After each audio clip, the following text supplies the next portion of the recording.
Alors, Xpeng va étendre sa présence en Europe. Arrivé sur le vieux continent par la Norvège, le spécialiste chinois de la voiture électrique investira 3 nouveaux marchés européens en 2022. Arrivé fin 2020 en Norvège avec son SUV électrique G3 puis en octobre avec sa P7, le constructeur chinois passe à la vitesse supérieure. Dans une interview accordée à la chaîne CNBC, le patron de la marque, Brian Gu, a annoncé que Xpeng allait investir 3 nouveaux marchés européens. Alors, quels sont-ils ces pays?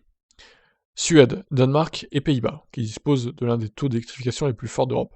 Une stratégie par étapes qui permet aux constructeurs de s'installer progressivement dans le paysage européen. Et pourquoi pas la France avec son bonus écologique là?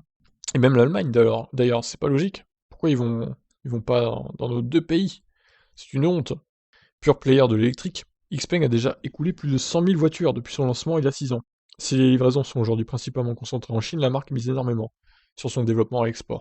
En tant qu'entreprise concentrée sur les opportunités mondiales, nous voulons à terme équilibrer nos livraisons, la moitié en Chine et l'autre moitié en dehors. A précisé Brian. Where is Brian? Where is Brian? He's in the kitchen. Bon, on se calme un peu là, on reste sérieux un peu.